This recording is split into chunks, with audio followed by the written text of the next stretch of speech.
ओम नारायण नारायण नारायण नारायण। सब मित्रों को राम राम।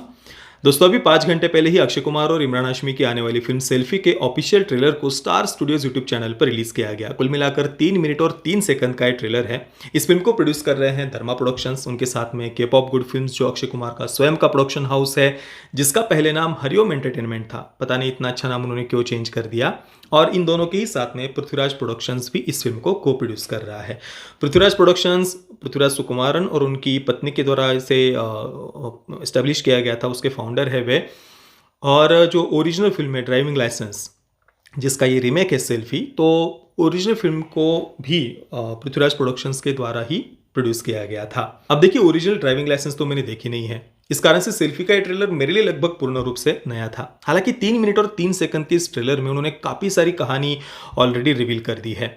हालांकि फिर भी मैंने ये ट्रेलर देखने के बाद में जो ओरिजिनल फिल्म है ड्राइविंग लाइसेंस, उसकी कहानी विकिपीडिया पर जाकर पढ़ी, तो पता चला कि और भी बहुत सारे कहानी में सब प्लॉट से अलग अलग पहलू हैं जो उन्होंने अभी ट्रेलर में रिवील नहीं किए हैं। हालांकि जो कंसेप्ट है वो उसमें कुछ ऐसा नयापन नहीं है। एक एक्टर, उसका फैन और उनके बीच में कुछ मिसअंडरस्टैंडिंग हो जाती है, दोनों एक दूसरे के अगेंस्ट आ जाते हैं और फिर एंडिंग में जाकर सब कुछ ठीक हो जाएगा। तो कहानी ऑब्वियसली बहुत ज़्यादा प्रिडिक्टेबल है, इससे अलग तो वो कुछ दिखाने नहीं वाले। पर हाँ, बस इस कहानी को वो कैसे डेवलप करते हैं, कैरेक्टर्स को हमारे सामने कैसे प्रेजेंट करते हैं, क्या दर्शक उनके साथ में अपने आप को जोड़कर देख पाते हैं या नहीं, ये एक महत्वपूर्ण बात है कि स्टोरी का प्रेजेंटेशन कैसा है। अब ऑलरेडी जो मूल फिल्म है ड्राइविंग लाइसेंस, वो थोड़ी बहुत सक्सेसफुल रही थी बॉक्स ऑफिस पर, तो उस कारण से एक बना बनाया प्लॉट ऑलरेडी इस सेल्फी के मेकर्स के पास में है। तो हाँ, कहानी कैरेक्टर्स बिल्कुल ही इलॉजिकल या दर्शकों को समझ में नहीं आए कि भाई फिल्म में क्या चल रहा है, या हम बिल्कुल ही उनके साथ में कनेक्ट नहीं कर पाए, ऐसा तो कुछ नहीं होगा। और एक और जो प्लस पॉइंट इस फिल्म के लिए रहेगा, सेल्फी के लिए, कि जो ओरिजिनल फिल्म है ड्राइविंग लाइसेंस, उसका हिंदी डब्ड वर्जन अवेलेबल नहीं है। वो भी एक फ़ायदा इस फिल्म को मिलेगा। जैसे कि दृश्यम 2 के समय हमने देखा, मैंने तो दृश्यम 2 के रिलीज होने से पहले ही मैंने ये बोला था, तो मैंने तभी कहा था कि इस जो ओरिजिनल फिल्म का हिंदी डब्ड वर्जन अवेलेबल नहीं है, इसका फ़ायदा दृश्यम 2 को मिलेगा। और अभी यही बात सेल्फी के लिए भी लागू हो सकती है। पर देखिए, ये कोई अच्छी बात नहीं है बॉलीवुड के लिए।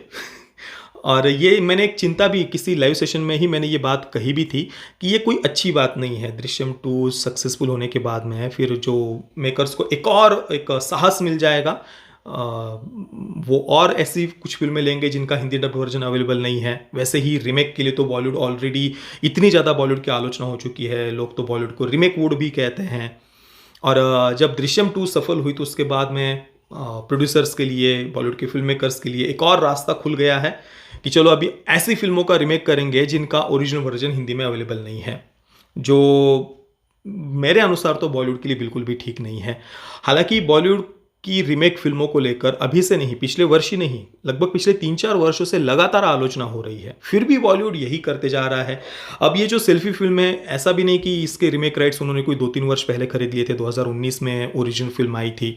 अभी पिछले वर्ष मैंने अभी जो ऑनलाइन में पढ़ रहा हूँ, धर्मा प्रोडक्शंस और के पॉप गुड फिल्म्स ने इस फिल्म के रीमेक राइट्स जनवरी 2022 में ही परचेस किए थे। तो अभी बस 1 वर्ष पहले की ही बात है।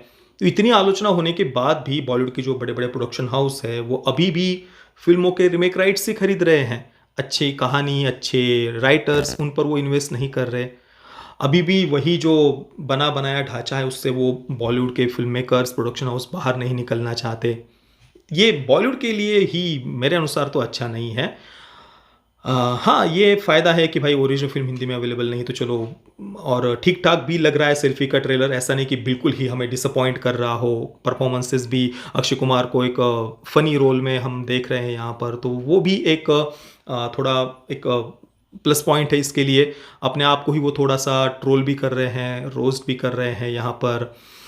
और इमरान हाशमी का भी परफॉर्मेंस एक मिडिल क्लास, एक मध्यम वर्गीय परिवार से उसे दिखाया है, जो एक सुपरस्टार के लिए कुछ भी करने के लिए तैयार है, और उसके मन में कैसे, इन दोनों के बीच में कैसे एक मिसअंडरस्टैंडिंग हो जाती है। तो ट्रेलर ठीक-ठाक लग रहा है। मैं खिलाड़ी तू अनाड़ी ये जो सॉन्ग है उसको जिस प्रकार से उन्होंने रिक्रिएट किया है वो भी सुनने में ट्रेलर में अच्छा लग रहा था। पर ओवरऑल बॉलीवुड को इस सब से अभी बाहर निकलने की आवश्यकता है। इस रीमेक से बाहर निकलने की आवश्यकता है। अब सेल्फी के ऊपर डिपेंड करता है कि बॉलीवुड के ये जो बड़े-बड़े प्रोडक्शन हाउस है वो आगे जाकर क्या करेंगे। अगर ये भी मतलब सक्सेसफुल होती है तो भाई तो बॉलीवुड का और भी एक आत्मविश्वास बढ़ जाएगा कि हम तो और ऐसी फिल्मों को रीमेक कर सकते हैं।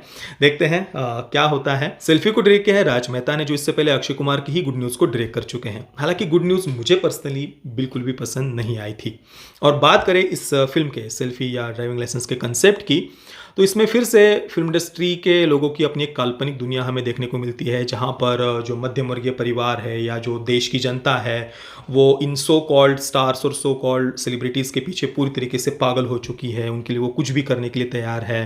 और इसके बाद में इस ऑब्सेशन के कारण लोगों के उस सेलिब्रिटी को कैसे कितने सारे प्रॉब्लम्स का सामना करना पड़ता है। यहाँ पर ऑब्वियसली विक्टिम फिर से वो सेलिब्रिटी ही हो जाएगा उस मिसअंडरस्टैंडिंग का, और फिर आखिर में जाकर वो सुपरस्टार ही किसी न किसी प्रकार से अपने उस फैन की मदद करेगा या वो गलतफहमी दूर हो जाएगी। मतलब एक फिर से वही फिल्म इंडस्ट्री के लोगों की काल्पनिक दुनिया है। उनके अनुसार पूरा देश उनके पीछे ही केवल पागल है। तो इस मानसिकता से कम फिल्म इंडस्ट्री को बाहर निकलने की आवश्यकता है। देश में भाई लोगों की अपना जीवन है, अपने परिवार है, हाँ, वो सब छोड़कर वही ये काल्पनिक दुनिया फिल्मों की, इससे पहले भी हमने कई बार देखा हुआ है।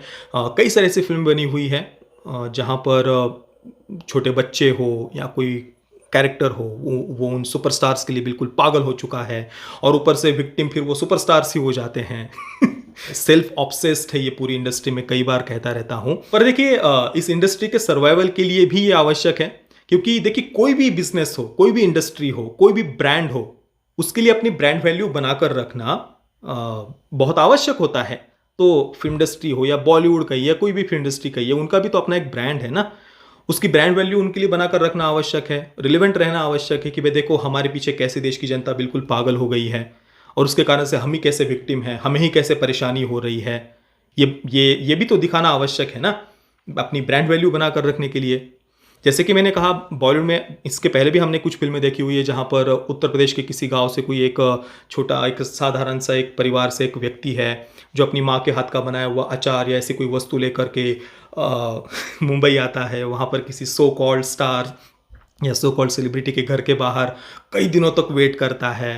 फिर वो एक डेमीगॉड की तरह वो so called celebrity, so called star बाहर आता है घर से, अपने उस फैन से मिलता है और उस फैन को लगता है कि मेरा जीवन सफल हो गया।